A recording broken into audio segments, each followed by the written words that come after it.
Okay, the first section we're going to read from is from the book The Great Conspiracy, The Secret War Against Soviet Russia by Michael Sayers and Albert E. Kahn, first published Little Brown and Company in Boston in 1946. Okay, we're reading from a footnote, and it's a long footnote, though, don't get me wrong. Reads as follows.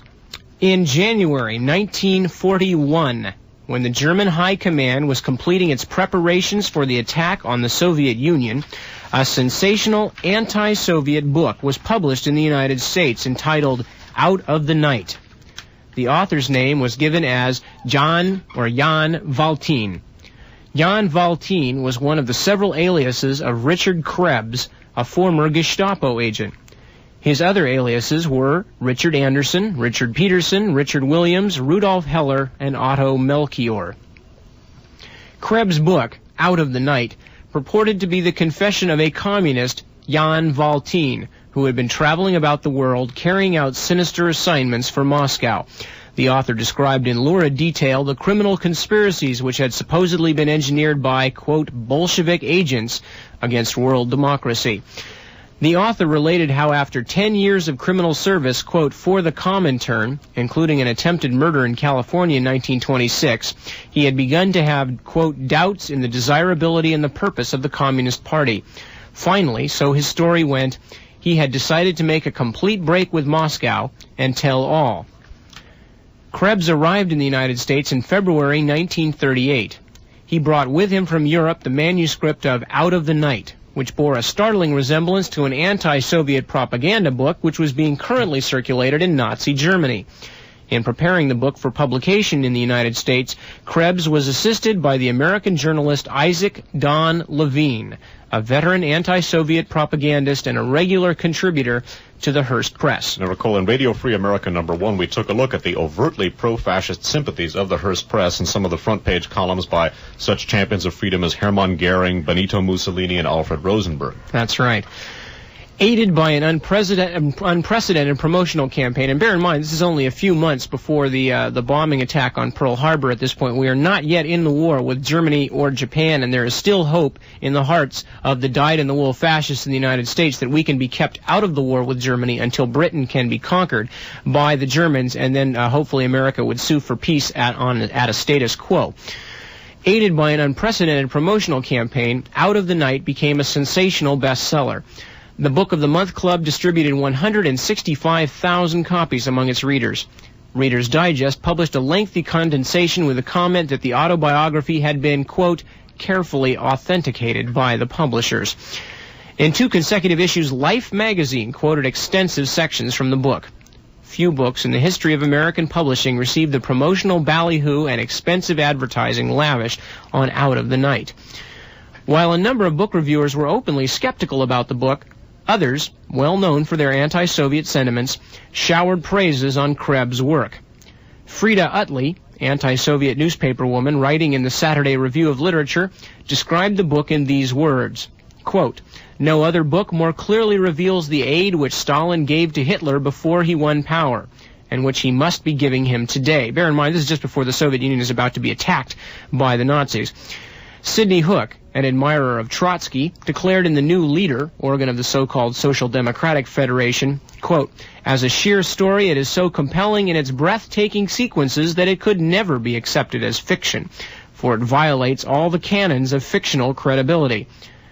William Henry Chamberlain, whose anti-Soviet interpretation of the Moscow trials had appeared in the Tokyo propaganda organ Contemporary Japan, urged in the New York Sunday Times book supplement that, quote, Valtin become, quote, a valuable assistant to those United States agencies which are engaged in combating espionage, sabotage, and other illegal foreign-inspired activities. Max Eastman, Eugene Lyons, and others of the anti-Soviet pro-Trotsky literary clique in America excitedly hailed the, quote, historic expose by the former Gestapo agent. Jan Valtin became a national figure. He was invited to testify as an anti-Soviet expert before the Dees Committee. Bear in mind, Jan Valtin is a fictional character invented by a Gestapo agent. On March 28, 1941, Krebs was served with a warrant of arrest as an undesirable and deportable alien. The subsequent federal hearings established that Krebs had been found guilty of attempted murder in California in 1926 and had served 39 months in San Quentin. The Los Angeles court records showed that this crime, which Krebs had portrayed in Out of the Night as a Comintern assignment, had resulted from an argument over a bill which Krebs owed a small merchant. Explaining in court why he had tried to kill the merchant, Krebs said, quote, "The Jew made me mad," unquote. The federal hearings also revealed that Krebs had been deported from the United States in December 1929 and that in 1938, as in 1926, he had entered the United States illegally. In addition, the hearings established that in 1934, Krebs had acted as a witness for the Nazi government in securing a treason conviction against a fellow seaman. As for his connection with the German Communist Party, from which he had been expelled, Krebs admitted that he had, quote, penetrated the organization. The U.S. Immigration Court stated in its findings, quote, "Within the past 5 years, the subject has been considered an agent of Nazi Germany. On the record before us, it appears he has been completely untrustworthy and amoral." The exposure of Krebs as a former Nazi agent and convicted criminal received little publicity. Later, endorsed and vouched for by his influential anti-Soviet American friends, Krebs was given a clear bill of health by U.S. immigration authorities as a reformed individual and was granted American citizenship papers. Out of the Night remained on public library bookshelves throughout the country and continued to spread its anti-Soviet message among tens of thousands of Americans. And remember, bear in mind that the man who helped him put that book together was Isaac Don Levine.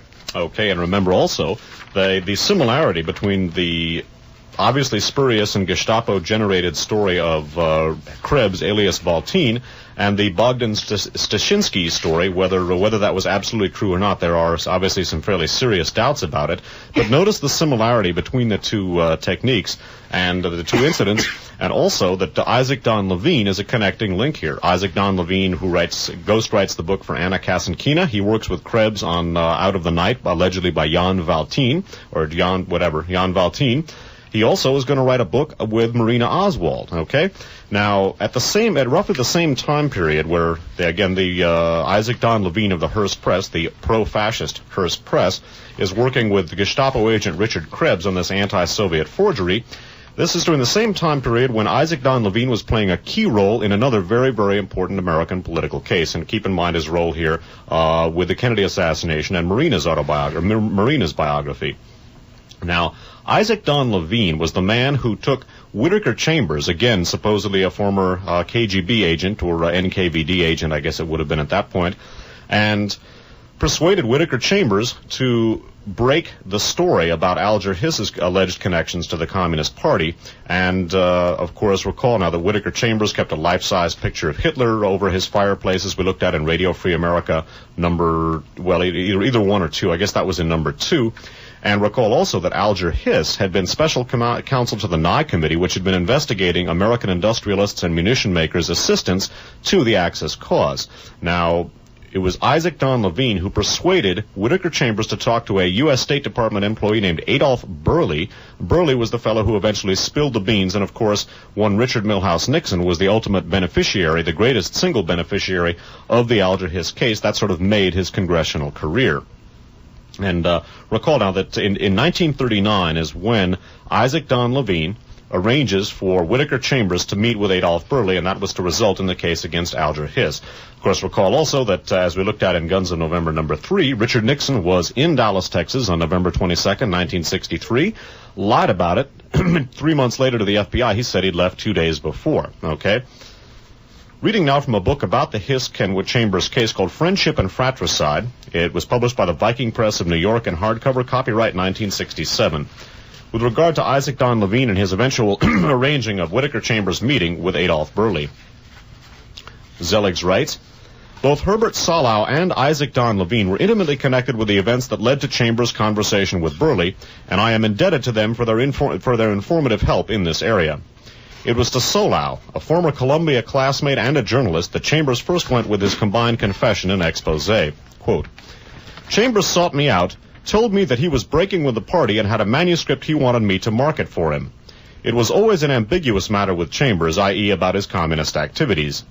Had I been asked to prove that he was engaged in underground activities, I would have been unable to do so. Either he was engaged in underground activities or he wished he was.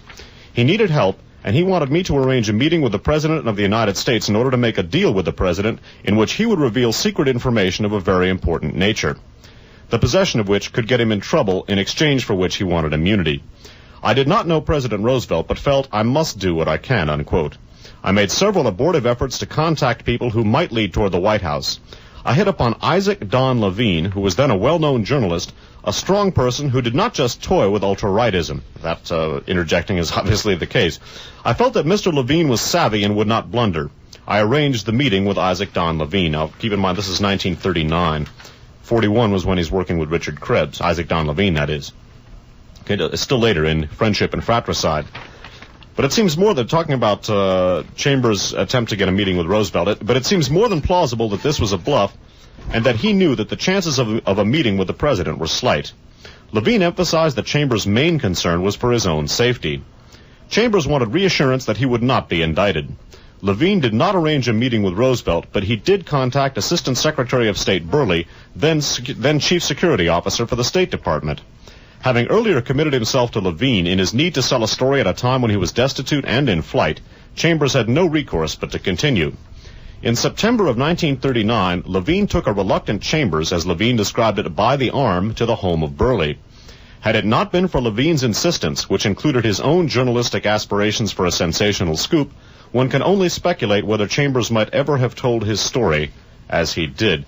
Well, of course, as Peter Dale Scott indicated in the last sentence of the Dallas Conspiracy that we read before getting to the Great Conspiracy and Friendship and Fratricide, with regard to trying to develop a Russian conspiracy concept, that was old hat for Isaac Don Levine. And keep in mind, in the same time period in which he's arranging for Whittaker Chambers' alleged confession, he's also working with Gestapo agent Richard Krebs, and Krebs, of course, an alleged communist terrorist, similar to Bogdan Stashinsky, who may have been, but there are some interesting discrepancies in Bogdan Stashinsky's story, the purported murder of Stefan Bandera.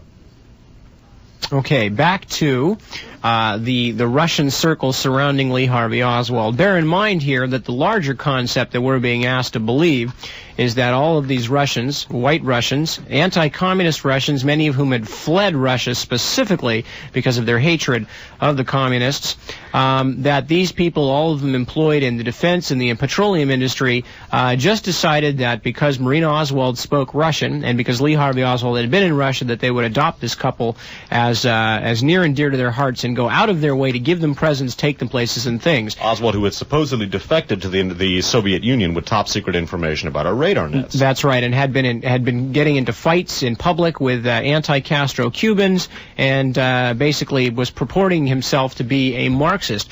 Now, contrast this to some actual situations, for instance, down in Southern California, where there is an anti-communist Vietnamese community, and in which just recently a few people have been shot and killed for not being rigorously anti-communist enough. Compare that to the friendliness and light that seems to be emanating from the white Russian community in Dallas surrounding Lee Harvey Oswald, the Marxist defector. Reading again from Peter Dale Scott's monograph, the real patron of the Dallas Russian community was the Dallas oil millionaire Paul Rygorodsky, a director of the Tolstoy Foundation, who had also performed other confidential missions for the U.S. government in Europe. Again, just to remind you, okay, not only this guy is a Dallas oil millionaire, he is a director of the Tolstoy Foundation, which has been bringing in people after thoroughly checking to make sure they don't have any leftist sympathies before they will bring Russians into their communities. In partnership with the CIA. In partnership with the CIA, and all of a sudden this guy is going to be, is the godfather of this Russian community that's taken Oswald, the Marxist defector, to heart. George Bowie testified before the commission that while Rygorodsky was the, quote, godfather of the group, he himself, meaning Bowie, did the organization work. Others testified that he, quote, even kept files on new arrivals. From the fact that all members of the Russian community were, quote, well acquainted with each other, unquote, Commission Counsel Jenner elicited testimony that it was, quote, perfectly normal for the community to have lavished such care on the Oswalds. Nevertheless, from April to November 1963, the Russian community severed all contact with the Oswalds, even when Marina was separated and more helpless than before, and their babysitting role was now temporarily assumed by the Russian-speaking American Ruth Paine, a Quaker. Ruth Paine had her own contacts with the Russian community, but had, quote, accidentally met the Oswalds through one Russian she did not know, Count de Mohrenschildt, who we spoke about earlier, who had been accused of spying for the Germans during World War II. Before April, the avowed Marxist Oswald was cared for by the, quote, old guard Russians. These were mostly aristocratic and united in their nostalgia for the Ancien Régime, the old guard, in contrast to the more recent and plebeian post-war émigrés. Differences between these two emigrations produced two separate Russian parishes in Dallas during the 1950s, each claiming to be more anti-communist than the other, but divided on the issue of what to do about the liberation of Russia. To judge from their testimony, the old guard, even if czarist in their nostalgia, echoed the policies of the American CIA establishment of which they were indeed part. The new arrivals included Ukrainians and other non-Russian Soviet minorities, and some of them, although less aristocratic, were ideologically more right-wing and revanchist. Again, bear in mind we're talking about Ukrainians. Some of the Ukrainians could very well have been the OUN Bandera that we were talking about earlier. At least two of the new arrivals were far to the right of de Mohrenschildt, whom one of them described in one breath as a, quote, leftist and as, quote, an Eisenhower Republican. That sentence, I think, is worth, in order to get an idea of just how venal these people were, that sentence, I think, is worth repeating here. Yes. And the man referred to here is a former Nazi spy. That's right. Referred to by one of these newcomers, these right-wing, further right-wing revanchists. De Mohrenschildt is referred to by one of them in one breath as, quote, a leftist and an Eisenhower Republican. Unlike all the other Russians investigated by the commission, these two men, Ilya Mamantov and Igor Voshinin, are said to have made a point of never meeting the Oswalds before the assassination. Yet it was their circle, rather than the old guard, which adopted Marina thereafter. The two Russians who did not meet Oswald are even more interesting than the rest who did. Igor Voshinin was a member of a worldwide Russian organization called the NTS, in English usually called either the National Alliance of Solidarists or the National Toilers Alliance, Toilers, T-O-I-L-E-R-S, a semi-covert organization working closely with revanchist elements in West Germany, with the APACL, remember that's the Asian People's Anti-Communist League, and the Kuomintang in Taiwan, and at one time, until the pro-Ukrainian ABN drove them out, with the Latin American CIADC, which is another anti-communist congress in Latin America, and their proposed World Anti-Communist Conference for Freedom and Liberation. So again, the NTS, the Solidarists, an organization which, during this formative period of WACL, worked very closely with the various WACL elements which are gathering here. A very important thing to note here, because this is a WACL-affiliated element. Okay, continuing. There is little recent research on the NTS. They are known to have been founded in 1930 by a group of émigrés, nearly all engineers, in Belgrade. Many of the Russians who came to Texas after World War II had lived in Serbia, including Voshinin himself, an engineer. During the war, many of the NTS collaborated with the Nazis, and particularly the Nazi Leibrandt in Rosenberg's Ostministerium, who accepted the Solidarists because of, quote, their ideological proximity to fascism. As such, they ran a, quote, training camp for the Nazis at Wustrau, and later supplied the right wing of the Russian forces grouped briefly by Himmler under the turncoat Russian general Vlasov. And of course, grouped under Himmler also was Galen, under whom the Vlasov army was assembled, and with the person who actually helped formally surrender the Vlasov army was Theodor Oberlander, another key Galen aide who worked with the ABN and who figures prominently in Dallas, again with Bunker Hunt. We looked at him in Radio Free America 14. After the war, the NTS, unlike the other Vlasovites, now called the SBONR, finally refused an American invitation to participate in the activities of the American Committee for the Liberation of the Peoples of Russia. As under the Nazis, the Great Russian and Neo-Slavophile Solidarists refused to have anything to do with any policy which encouraged the hopes of Ukrainians and other minorities for ultimate independence.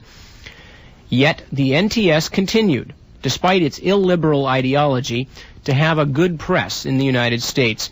In particular, its elitist strategy that one should appeal not to dissident minorities like the Ukrainians, but rather to the cadres of the Russian army and bureaucracy, was echoed, not only in Taiwan, where the same strategy has been advocated for China, but also among highly placed American, quote, liberation experts.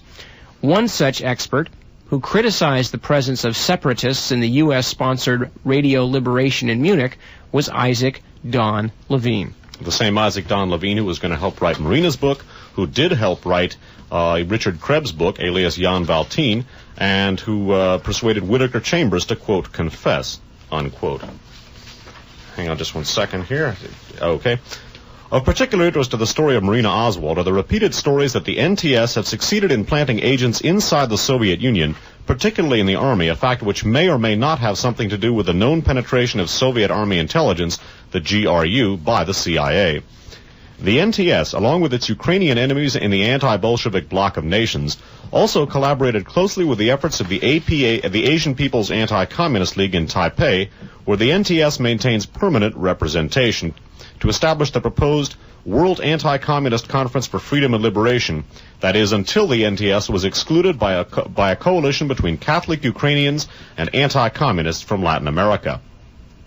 During the Hungarian uprising of 1956, for example, the APACL's message of support was transmitted to Hungary via the services of the NTS Radio Free Russia. This makes it likely that the NTS was also in contact in Texas with the allies of the APACL, and through them, with the John Birch Society and the supporters of General Walker. Of course, that whole group we looked at in Radio Free America's the Aryan Nation series. Neither Bushinin, that's Igor Bushinin, nor his friend Ilya Mamantov was asked whether he belonged to the NTS. Mamantov spontaneously denied being a member of the John Birch Society, even before de Mohrenschildt had suggested that he was, while singling him out, rather than Bushinin as the one excessive rightist of the Russian community. He was, however, a geologist with the Sun Oil Company, whose owners, the Pew family, have in the last few years given well over $1 million to right-wing organizations such as the Christian Freedom Foundation.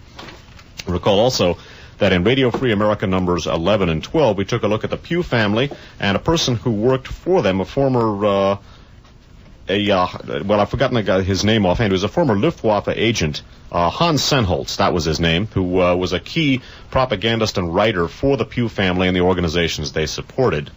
And Hans Senholz, a figure who also coalesces with the Aryan Nations, part of which, of course, embraces this whole group here.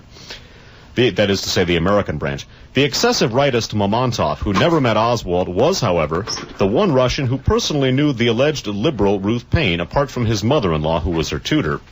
And it was Mamantov who was the first Russian to renew the community's contact with Marina some 5 hours after the assassination. He had been called by telephone to serve as interpreter at the first questioning of Marina in the presence of their mutual friend, Ruth Paine. It was not, however, Ruth Paine who had first contacted him to interpret, but Mr. Jack Crichton, C-H-R-I-C-H-T-O-N, unquote, a petroleum engineer, a petroleum operator connected with the Army Reserve Intelligence Service. Okay, and recall also Lev Dobriansky's connections with Army Intelligence Reserve and a proposed military government. Recall also Ed Meese, a high-ranking Army Reserve officer. He was the fellow who handled the Edgar Eugene Bradley situation for then Governor, now President, of course, Ronald Reagan. And the Dallas conspiracy here involves some very, very weighty discussion of comparing the way in which Peter Gregory and Ilya Mamantov handled the interviews of Marina. Marina spoke no English, although she understood more than she let on.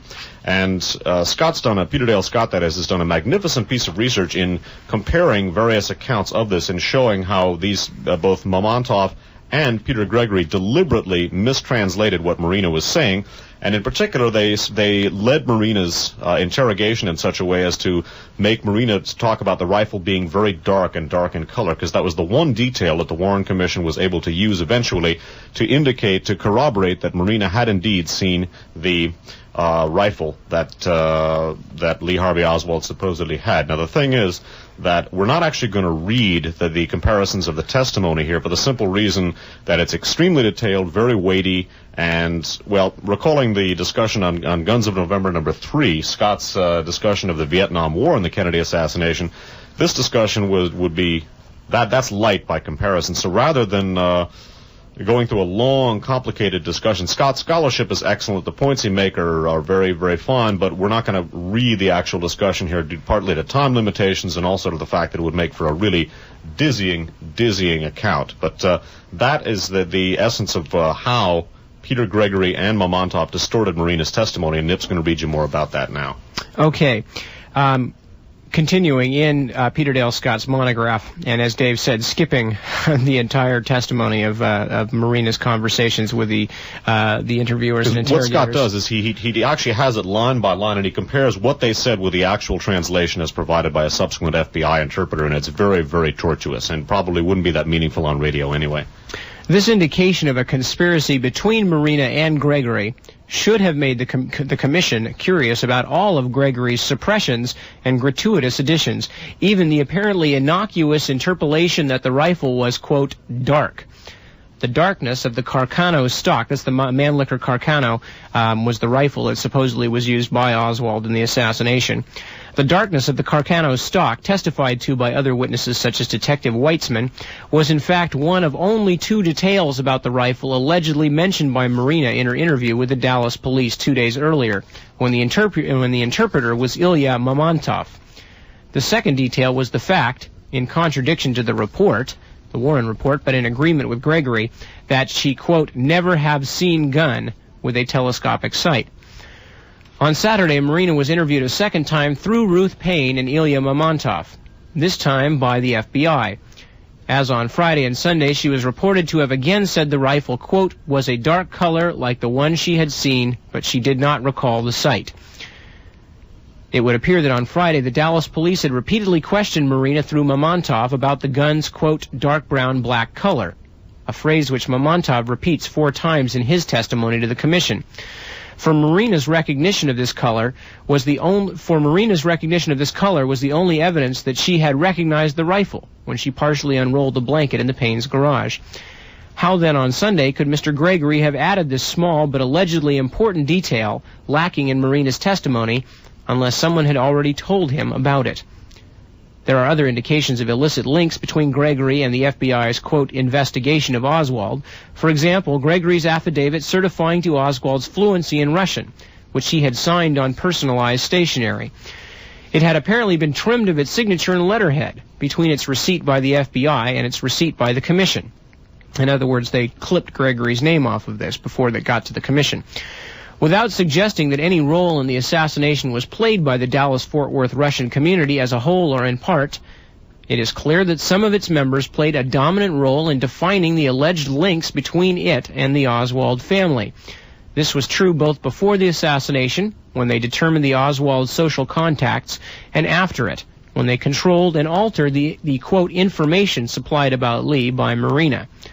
That Mamontov and Gregory were put in this position to exercise such control is inexcusable, even assuming that Oswald was an agent.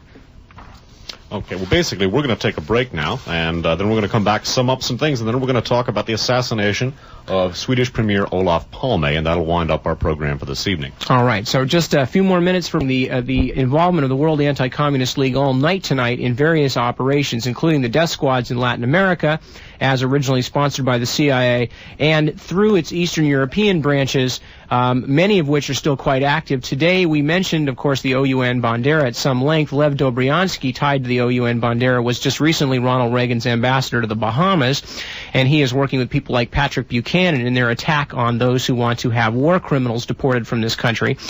We talked about the involvement of these groups in the Kennedy assassination and in the once-and-for-all trashing of any attempts to alleviate the Cold War by John F. Kennedy, eventually resulting in the final and ultimate trashing of John F. Kennedy's political mandate, his own assassination in November of 1963 in Dallas. Also now, remember the pattern that we looked at in connection with both the Kennedy and Bandera assassinations, which the same Wackel elements which were involved in the steering committee, which resulted in Wackel, were attempting to link, okay? And we also saw about the connection between Wesley Liebler, who handled the interrogations of all of the Russians for the Warren Commission, and Frank Wisner's law firm, the same Frank Wisner of the Office of Policy Coordination in the CIA, who helped bring Bandera and his whole organization into the U.S. and into the U.S. national security establishment to begin with. Because we're going to take a look now at the assassination of Swedish Prime Minister Olof Palme, and we're going to see a remarkably unnerving similarity between this recent assassination and the patterns that we've seen developing in connection with Bandera, the efforts of Isaac Don Levine to portray Richard Krebs as a Soviet agent, his work with Whittaker Chambers and so forth, and of course later Isaac Don Levine turns up along with Marina Oswald. Reading about the assassination of Olof Palme. This from the San Jose Mercury of Saturday, March 1st, 1986. The story is headlined, Prime Minister of Sweden slain while strolling. It's dateline Stockholm, Sweden from the Mercury Wire Services. Prime Minister Olof Palme was shot down on a snowy sidewalk Friday night as he walked with his wife in downtown Stockholm. He was pronounced dead at a hospital early this morning. Police, searching for one gunman, sealed off the city and ordered thorough checks at the airport and other exits from the country. Sweden's TT, National News Agency, quoted police as saying an unidentified man had been detained outside the Prime Minister's office for questioning about the slaying at 6 a.m. today. TT quoted an unidentified police source as saying, "We want to question him because his description concurs with that of a man seen on the spot of the crime," unquote. There was no immediate indication whether the man held was the gunman. Earlier, police had questioned about 10 people on the street where the 59-year-old leader was slain. According to TT, police suspected the exile Croatian terror organization Ustasha as possibly being behind the killing. The agency said the police had pulled out a nationwide bulletin naming the group. Stockholm Police Headquarters, however, declined to comment on the report. Croatia is part of Yugoslavia, with Croatians representing one of the largest ethnic groups in the communist-ruled Balkan country. A Croatian separatist, Miro Barisic, B-A-R-E-S-I-C, is jailed in Sweden for the April 7, 1971 assassination of Vladimir Rolovic, R-O-L-O-V-I-C, then Yugoslavia's ambassador to Sweden. The government has commuted Barisic's sentence and planned to release him in about 2 years. Now, the Ustashi are basically another one of these revanchist East European groups, one of the groups allied with the anti-Comintern. They were explicitly fascist. Nip's going to tell you a little bit about them, and then he's going to bring the assassination of the Yugoslavian ambassador to Sweden and the possible Ustashi connection to the Olof Palme assassination into greater focus. Again, as Dave said, this is a fairly common syndrome that we saw during World War II, which was that the rolling pressure of the Nazis through Europe and through most of what we now call Eastern Europe, although it certainly happened in Western Europe as well, brought up in their wake these native fascist organizations, most of them extremely anti-Semitic and extremely violent and pro-fascist, and in essence Nazi organizations themselves, brought them to the surface, and in many cases they were installed, at least briefly for a while, as governments of these various countries. And this has been, most of them, their only legal claim to legitimacy post-World War II, is their brief periods of time when they were governments in alliance with Nazi Germany. This is the case of the Ustashi, who came to power briefly in Yugoslavia during World War II, and from the moment that they took power, waged a hellish war of persecution on their Serbian counterparts. The Ustashi were primarily a Croatian group. The Serbs and the Croatians have been linked together by a chain of mutual dislike, mutual hatred for many, many years. Of course, it was the Serbian conflict that started off World War I in the first place. This goes back many, many years. But during World War II, as mentioned, the Ustashi, a Croatian fascist organization, rose to power in Yugoslavia until, of course, the Red Army pushed the Nazis and their followers back out. Now, to this day, of course, the Ustashi still maintain that they have some legitimacy as spokesmen for the Croatian people, and of course there are most of the Croatian, not all, of course, but most of the Croatians in this country, from my readings anyway, tend to support this strongly anti-communist, although probably not necessarily all of them, by any means, pro-violent approach to this sort of revanchist theory. One of the current cases is the Artukovic case, which has just recently been concluded by Artukovic being deported. Andrija Artukovic was another Ustashi SS man. Well, what he was the Croatian Minister of the Interior. His nickname, and it's altogether appropriate, is the Himmler of the Balkans. He supervised the setting up of the Ustashi concentration camps, in which they exterminated not only Serbs but Jews and Gypsies. The most notorious of them being the Jasenovac camp, which was a converted brickyard. And what they did was they simply kept the kilns in, and they would herd their victims inside and fire up the kilns and burn them alive. They were also noted, the Ustashi were, for having throat-cutting contests. Each Ustasha carried a curved knife called a graviso, and they used to have throat-cutting contests at Jasenovac. The winner, whose name I can't recall, cut 1,500 throats in a single evening, and I guess he then held the new world's indoor throat-cutting record. But it's also worth noting that the Ustashi were very closely affiliated with the Vatican. A member of their Congress was Archbishop Stepanak. That's right. Now, several things going on here. First of all, now Artukovic, the man mentioned, who was the minister, who had direct connections to the Nazis, and as Dave mentioned, to the camp at Jasinovac and these other various and sundry unpleasant activities. In the course of various people in the United States finally trying to have him deported after having lived in the United States for some 40 years, he made alliance with the Reagan White House. And this is one of the cases where Pat Buchanan went out, Reagan's White House Director of Communications went out and began calling the people who were trying to get Artukovic, this man, again, responsible for pogroms in which thousands and thousands of Jews and Serbs and Gypsies were killed.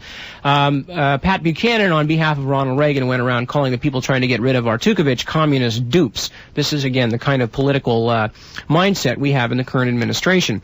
Stepanach is another, and I believe there was recently there was a big deal with Stepanach's gravesite, if I am correct. Pope wanted to say a mass at Stepanach's grave, and that did not sit well with the Yugoslavian authorities. Yes, needless to say, because of course most of the people in power today in Yugoslavia were in some shape or form themselves in danger of their lives the whole time that the Ustashi were in power, and many of them, in fact, were fought with the Red Army to throw the Ustashi out. What really happened is there was a fierce guerrilla warfare in Yugoslavia, and the partisans eventually, they kept a lot of Nazi troops pinned down, and eventually, with the Red Army assistance, they came to power in Yugoslavia. So the people in power there now were the victims of the Croatians. Absolutely. Okay, so anyway, that being the case, and given this now, the Ustashi still, again, as we said, being an organization that even though most of them now are probably second generation, still very much an organization that is involved in politics. We just mentioned the Pat Buchanan connection. In one of the first articles we read in our first Wackel show, it was a long article from the Village Voice of December of October or November of 1985. There was discussion of residual Ustashi and Croatian links to Wackel, and we're going to explore some more of those right now. Okay, reading again from the book we started off with tonight, The Great Heroin Coup by Henrik Kruger. In a footnote near the back of the book, Kruger writes as follows. Stein also reports rumors of an alliance of Stein, and by the way, is a reporter for the Village Voice, I believe. Jeff Stein. Jeff Stein. Also reports rumors of an alliance of anti-communist terrorist groups involving the Croatians, in particular, whose bombing activities have recently been on the rise. Bear in mind, this is written in 1980. Its funding, according to FBI sources, is coming from Paraguay and that Nazi haven's recent arrival from Nicaragua, Anastasio Somoza. Yugoslavia recently requested a U.S. crackdown on the Croatian National Congress headed by Janko Skraban, whose extradition as a war criminal the Yugoslavs seek for his collaboration with the Germans in a, quote, independent fascist state of Croatia from 1941 to 1945. These allegations are particularly interesting in light of the revelations in Latin America Political Report that the Croatian representative of the World Anti-Communist League in Paraguay, Dinko Zakic, had used $3.5 million from the Wackel's regional organization, the Confederación Anticomunista Latinoamericana, CAL, which we've talked about quite a bit tonight, to finance Croatian terrorist activities. These included the murders of the Uruguayan ambassador in Paraguay, an apparent mistake, and the Yugoslav ambassador in Sweden, not a mistake. So three important things to take out of this particular paragraph. First of all, again, this involvement of CAL and the World Anti-Communist League in the murder of the Yugoslav ambassador in Sweden mentioned in the article Dave just read having to do with the assassination of Olof Palme. The involvement of Anastasio Somoza, who is now dead, but in 1980 when this was written had just gotten to Paraguay after fleeing Nicaragua, and Somoza's involvement with helping the Croatians to fund their various bombing activities. Again, interesting because as we mentioned on the last One Step Beyond, Olof Palme was very heavily involved. Not only was his government among the very first to recognize the Sandinistas, they actually sent the ballots and the observers for the election that the Sandinistas held to give themselves legitimacy. So Olof Palme has been an earlier supporter of the Sandinistas. The Contras, of course, led by Somoza's ex-National Guardsman. Somoza back in 1980 was in Paraguay helping to fund the Croatians who have already killed one Yugoslavian ambassador in Sweden and at this time had been suspected, as of that article, of perhaps being involved in the assassination of Olof Palme.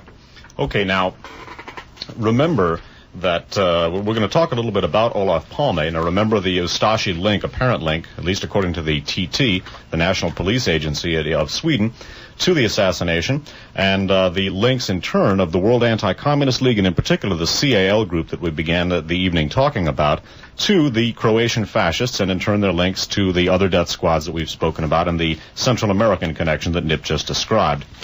About Olof Palme, the San Francisco Chronicle described his political background in an article that they carried on Saturday, March 1st of 1986. The article is called Energetic Humanitarian Death of Sweden's Dominant Politician by Karen de Young of the Washington Post at State Line, London. Many of Olof Palme's supporters considered him Sweden's gift to the world, unquote, the man who personified the image he wanted to give his country as a neutral, humanitarian, and caring nation.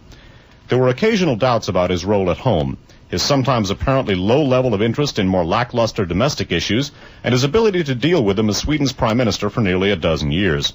Contentious and acid-tongued, quick-witted and endlessly energetic, Palme often seemed to make up for failing internal policies with fancy footwork and a talent for fascinating an electoral majority while driving the opposition minority to near distraction.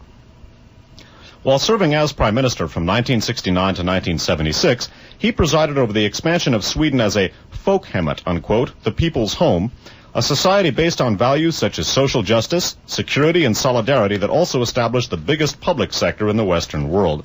Skipping down into the article, Palme is less likely to be remembered by his own people less for what he did inside Sweden than for a style of leadership and promotion of global causes that made him a prominent international figure far beyond his country's shores. From his outspoken denunciations of U.S. policy, first in Vietnam and later in Central America, to the promotion of world disarmament and a redistribution of global wealth, Palme was a statesman of the moderate left. And skipping down still further. To his opposition at home, Palme said he was known as the Jane Fonda of Swedish politics, unquote. Abroad, he was sometimes called worse than that. The United States administration was livid when he marched alongside the North Vietnamese ambassador in a 1968 parade in Stockholm. When he publicly denounced the 1972 American bombing of North Vietnam, Washington recalled its ambassador and relations went into a 2-year deep freeze. He could inspire his followers with visions of socialist life, but he also had a hectoring manner that many people took for condescension. I was born in the upper class, but I belong to the labor movement, Palme once said. I got there by working for the working class on its own terms, by joining the movement working for freedom, equality, and fraternity among people. But also add, in a piece of Palme's background not mentioned here, Palme had been very, very active in lobbying for Scandinavia to be a nuclear-free zone and from the banning of all nuclear weapons from that country and that part of the world. Of course, Sweden is a member of NATO. That, his opposition to America's Central American policy, the role of Sweden in the Sandinista elections, and obviously this criticism of Vietnam and his general attitude as a moderate socialist, obviously none of that is going to sit well with the U.S. intelligence and national security establishment. Worth noting also that the Ustasha maintained active links with that very same U.S. intelligence establishment. Connections on that, we're not going to read them this evening, aside from the connections through the World Anti-Communist League, in a book that we've used before on Radio Free America called Wanted, the Search for Nazis in America by Howard Blum.